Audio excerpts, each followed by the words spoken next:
ভাষা বলাবে থানা বানিয়ে আছু জেলা হবিগঞ্জ উপজেলা বানিয়ে আছু। কি হয়েছে গো, আপনার ছেলে কিভাবে শহীদ হয়েছে বলুন তো? ছাত্র আন্দোলন গেছিল, অনেকের সাথে দৌড়াদৌড়ি করে আমার 17 বছরে 18 সালে পড়ছিল। তারা তো একটা দেশের মধ্যে একটা ওষুধে দেয় যাইবা, তা গেছে যাওয়া কোনো শরীরও গেছে না, এখনো যায় না, জেলা গেছে এটা ফিরে আইছে। একটা ছেলে মা হাইছে, দুটো ছেলে সাথে মেয়ে, একটা ছেলে সুস্থ ভাবে গুলি হাই আইছে। তুমি হতে হয়তো বলতে করছি না, আমার গাইলি বলে আমার কইছই না, আমি তো বকম আমার এই কইছই না, দোকানে বসেছে। আর আবার তোমার হিসেল গেছি গো, হিসেল তোমার নাই। আপনার ছেলে কি করতো? আমার ছেলে গবেষণা সারা অনেক বন্ধ ধরিয়ে আমি কাজ করি, নকশার কাম করতো। 20,000 টাকা বেতন আমাদের আরম্ভ হয়েছিল। আমার চারটে মেয়ে, তিনটে ছেলে, মেয়ে বড়, দুটি ছেলেটা পুরুষ, একটা মেয়ে পুরুষ। আপনি সে যখন আন্দোলনে যে আপনাকে বলছিল? আমার কইছে না, লুকাইয়ে গেছে। আর যারা যাতে গেছে এরা কয়ে গেছি আমি দোকানপাট লাগাইলি দিকে কাজ করছি, সব দোকানপাট লাগাই। দৌড়ে গেছি ওর বাপালে, আবার দৌড়ে বাড়িতে আইছি। ফোন করে আজ আমরা সপ্তাহ বাড়িতে ভর্তি করছে, আম বাগান এতে দম গেছে। থানার থেকে গাড়িতে লই আইছে, আমরা একটা আম বাগান আছে, স্কুলের কেন আল্লাহ কই আমার বিয়ে পুতের দমটা গেছে। 18 বছর পড়ছিল আমার ছেলেটা। বাবার একদিন হয় দাও দাও করে আগুন বাড়ে আগুন তো আর কমে না বাবা, আমার আগুন কি আমার ছেলে দেবে আমি দিনের দিন আমার বাপ দানা মানে আমার বেটা দানা ঘুম চোখে আসে না, আমি এনে মেরে পেটে আসলাম। যখন হাসিনা শুনছেন যে হাসিনা পালাই গেছে দেশ থেকে, কেমন লাগছে তখন?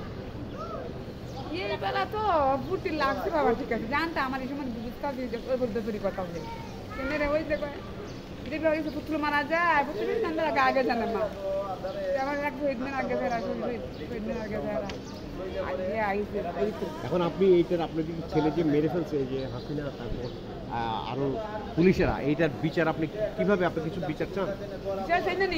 পুলিশের আঘাতে মারা গেছে, পুলিশকে আমার খারাপ তো পাইনি, তারা আসামি দিয়ে মামলা দিলে পরে পুলিশকে খুঁজবে না কে আসলে এরকম জন্য আমরা বিচার চাই। ঠিক আছে,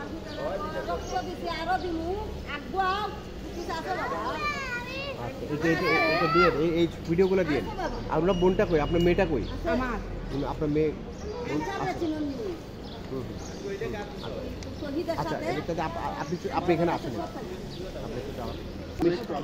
আপনি শহীদ কার কি আত্মীয় একটু বলে তারপর বলেন। সে আমার ছোট ভাই, তো আমি তার বড় বোন। সে যদিও পড়ালেখা করে না, কিন্তু আন্দোলনটা হচ্ছে বৈষম্য বিরোধী আন্দোলন। আমি হিন্দিটা বলতাম, আমার সবসময় বলতো যে এগুলো আন্দোলন হইতেছে, আমি বলতাম সবসময় আন্দোলন হয়, তুমি কোথাও জানো, তুমি ছোটো মানুষ বড় আন্দোলন করতেছে। তখন বলে যে যেহেতু এটা বৈষম্য বিরোধী আন্দোলন, তোমরা পড়ালেখা করতে ভবিষ্যতে তোমরা যখন চাকরি করবা তোমাদের উপরে এটাই এফেক্ট করবে, তাই জন্য আমাদের সবারই আন্দোলন যাওয়া লাগবে। যদিও আমি না করতাম, প্রতিদিন আমি না করতাম, তাই যেদিন আসলে আমার বলে যায় নাই, আমাদের কাউরেই বলে যায় নাই সে আন্দোলনে যাচ্ছে। তারপর আমাদের সবাই বাড়িতে লুকিয়ে চলে গেছে, লুকিয়ে গেছে, পরে কিছু বলে যায়নি। তারপর 12টার দিকে 5ই আগস্ট যেদিন সরকার পতন হয়, ফ্যাসিস্ট হাসিনা, সেদিন 12:30টার দিকে সরকার পতন হয়। আমরা একদিকে শুনি যে শেখ হাসিনা পালিয়ে গেছে দেশ থেকে, আরেকদিকে শুনি যে আমার ভাই মারা গেছে, সে আর নাই, বুকের বাঁ পাশে তার গুলিটা লাগছে। বয়স বেশি নয়, 17 বছর পড়ছি, এবার 18 বছর পড়ছি আর কি, 17 ছিল। তারপর মারা গেছে পরে, তারপর আমরা স্বাস্থ্য কমপ্লেক্স থেকে নিয়ে আসি। ওটা কি স্পট ডেথ হয়ে যায়? জি, স্পট ডেথ না, তার ফ্রেন্ড তার মেডিকেল রাস্তায় যাওয়ার পথে মারা যায়। কোথায় গুলিটা কোথায় লাগছে? গুলি লেগেছিল বাম দিকে ঢুকছে, ডান দিকে ভেরি ফেলছে, বুকের বাঁ পাশে ঢুকছিল। কি করে বুকের দামটা বাইরে হয়েছে বাবা, স্পট ডেথ না, জায়গায় পড়ে গেছিল, পরে তার ফ্রেন্ড তারা নিয়ে গেছিল। আচ্ছা, এখন আপনার এই যে হাসিনা পালায় গেছে, একই দিন মারা গেছে, আসলে আপনাদের কষ্টটা বুঝেছি, তখন আসলে একদিকে আনন্দ, একদিকে কষ্ট, কান্না। এখন আপনারা এই যে আপনার ভাইকে যে মারছে, আপনি এটা বিচারের ব্যাপারে কি বলবেন? আমার ভাইকে তো অবশ্যই ফ্যাসিস্ট হাসিনা দূষণরা মারছে, আমরা অবশ্যই এর বিচার চাই। আমরা আমরা চাই যারা যারা আমাদের ভাইয়ের মৃত্যুর জন্য দায়ী, যারা জড়িত, তাদের সবাই দৃষ্টান্তমূলক শাস্তি যাতে বাংলাদেশের পরবর্তীতে আর কারো ভাই এভাবে মৃত্যুবরণ না করতো, আর কারো ভাই যেন এভাবে দেশ থেকে অকালে প্রাণ জড়তেন, আর কারো ভাই যেন এভাবে না মারা যায়। আমরা চাই এই ধরনের ঘটনা দ্বিতীয়বার না হোক আমাদের দেশে। ঠিক আছে, থ্যাংক ইউ। আপনি একটু এই জন্ম দেয় মায়া জানে পুত্রের বেতন আর জানে আসেন আপনার একটা, ঠিক আছে। বিনা পড়াশোনা বাদ দিয়ে রং মিস্ত্রির কাজ করতে। আচ্ছা, সেও আন্দোলনে গেছে। জি, সে পাগল হয়েছে, মুগ্ধ আর আবু সেইদের কথা শুনি ওই হালি কয় না হ্যাঁ আমি মরে গেছি কি আমরা দুনিয়া থেকে পারতাম। আমরা হয়তো গরিবের সংসারের কারণে আমরা লেখাপড়া করতাম পারছি না, সে কি হন আরেকজন গরিবের মা সন্তান কীভাবে মরে গিয়ে আমরা চাইতাম তার পরে আমরাও শহীদ হই। আমার ছেলের আমি খুব বুঝানি বুঝাইছি, আমার ছেলে বসে কয় না যেতাম না, আমার বুঝতে আমি যে বুঝতাম আমার ছেলে এই বাসায় আমি কোনো বুঝছি না। আমার ছেলে আমি যত দিগুন চিন্তায় আমি অন পাগল হয়ে যাই, মুখের না হয়তো স্ট্রোক করে লাইব।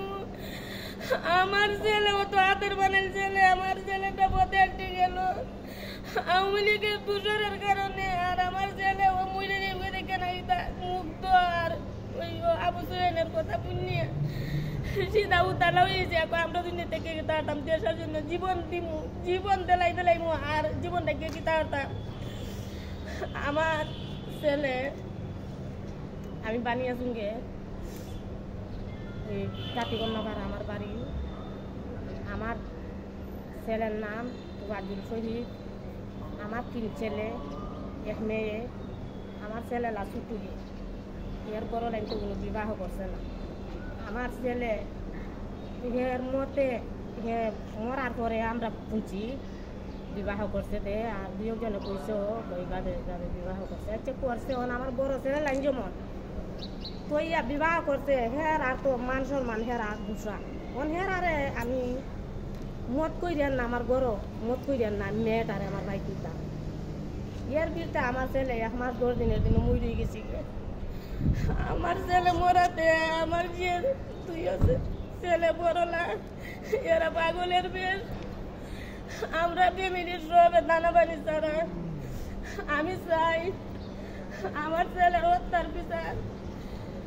5 আগস্টের আন্দোলনের সময় আমার ছেলে শহীদ হয়েছে, এই সময় হাসানা পথত্যাগ করছে। আমার ছেলের লাশের কথা বুঝিয়ে আমি অজ্ঞান।